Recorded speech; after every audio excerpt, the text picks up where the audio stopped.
And now with the latest international film and television news is Arise correspondent Judita DaSilva, who joins us from London. Welcome to the show, Judita.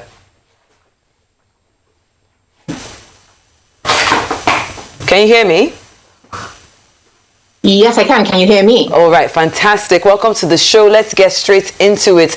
There's the discourse that's going around for the Riyadh Comedy Festival continuing, and one of the big name comedians who surprised a lot of people with his participation was Burr, and he has responded to that backlash. What's he saying, Judita?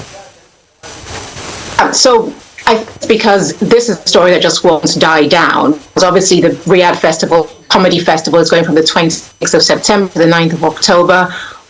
The atrocious human rights record that the Saudis have historically, and this also coinciding with the 7th anniversary of the assassination of Khashoggi, who was the journalist who, for free speech and doing his job as a journalist, was assassinated. It was a state-sanctioned killing. People can't understand why Western comedians would go and take this job, including people Dave Chappelle, Burr, Kevin Hart. And Burr has basically said that been one of the top 3 experiences of his life, that they were very well received. The audiences were great. The royals enjoyed it. The people organizing the comedy festivals enjoyed it. And he's glad he went, because going there, apprehensive, because the impression of the Middle East and the Saudis that America had given him is that they want death to all Americans. But when he got there, they were very welcoming and very warm.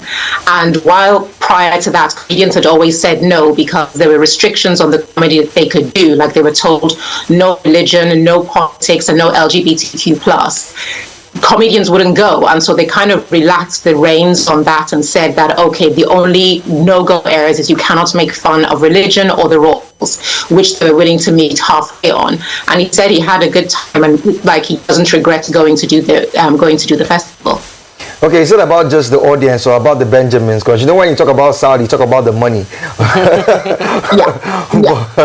I don't add another word? You literally hit the nail on the head, because in previous years when comedians had said no, they basically had come out, since this whole festival the lineup came out, they've gone on social media and said, oh, look at my contract. They've offered some people 7 times their normal rate. Exactly. And somebody on the said the most potent thing. He said, if you to walk down the road and you saw $20, you'd pick it up and say, today's my lucky day. If you were to walk down the road and see $20,000, you'd think something's shady. So if someone's offering you money that makes no sense, to go to a place you've never been, to do something you haven't done before, think twice about why they're doing it. But sometimes the money's just too good. Yeah. Exactly. I can even imagine, even in boxing. All right, but my question is, it is no secret that the Saudis have spent a lot of money in the public sector to make their region more attractive to tourists. But is it a realistic ambition when they keep getting negative reactions from the global community?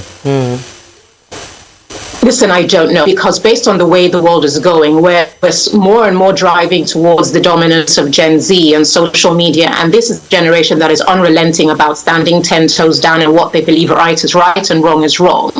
That is the audience everybody's trying to tap into. And so the future of having a more commercialized Middle East, where they're buying Formula One, they're buying off the World Cup, you're now paying ludicrous amounts of money for the best comedians in the world.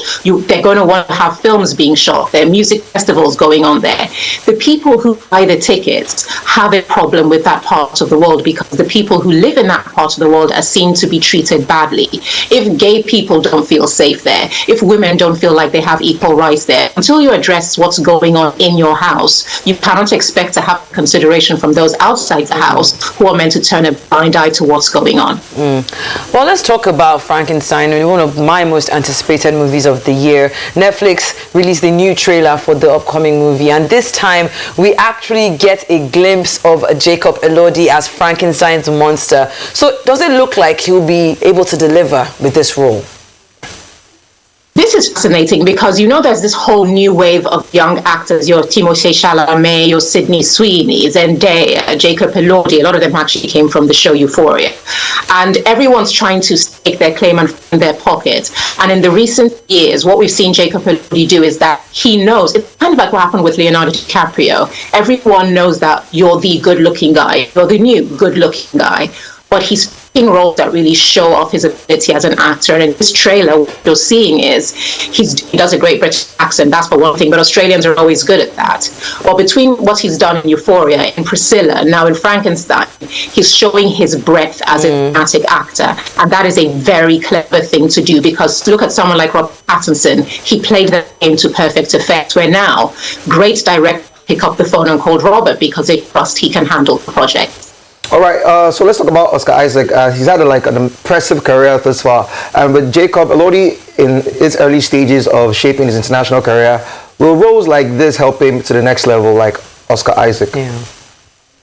It's always essential to show that you can be transformative, because whenever we talk about award season that we're moving up to, what are always the roles that move to the front of the queue? Transformative roles, character roles. If at this early stage he's already planting his flag that I'm a chameleon, I have breadth, I have range, the kind of directors who see, particularly because it's directed by Guillermo del Toro, are going to watch the film purely for the director.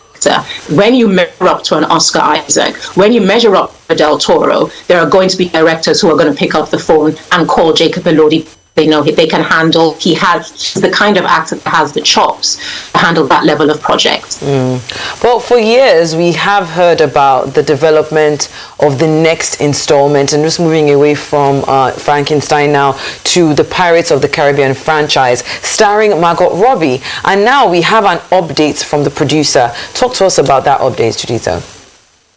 Yeah, this is Jerry Bruckheimer, like legendary producer in Hollywood, and he's essentially said that the project is still in the works. It's just about the script. Because over the years we've covered it, we've talked about it, that, first of all, it's so long since waiting for episode 6 of the main Pirates franchise. And so many franchises, they want to split off and do other tangential stories, one of which is this Margot Robbie film. There were rumors it was happening, then it wasn't happening. Then she was attached, then she wasn't attached. Now she's doing something else, then she had Barbie, then she had other projects. She's producing her own stuff. But he's saying definitively she is still attached. We just want to get the right script. Yes, Pirates of the Caribbean, I'm a fan of the franchise. So it's been long since the last Pirates film and all the Johnny Depp scandal and legal fallout that followed. So has enough time passed to make a Margot Robbie film marketable to the Pirates fan base? I don't know, possibly, because what you've got now is that the dust has settled, and also people have got a chance to see that Johnny Depp has said he's so done with Hollywood. He's happy in England. He's doing music. He's super chill. He's got a new woman. He's in a new phase of Johnny-ness. There's enough time to say, like, okay, Pirates of the Caribbean fans just want to film. I do not think they can do a part 6 without him. They and can't. Johnny says he's never coming back. But I do believe that there's enough time that new people would want to be able, like Margot Robbie so much, they jump on board for her for something new. They might have to find something that he really needs to get him back. I wouldn't watch Pirates of the Caribbean if he's gone. I trust me, it can't be the same. Yeah, that's all from Say it again. It can't be, honestly. Thank you so much, right. Judita. That's all we have from our correspondent live in London.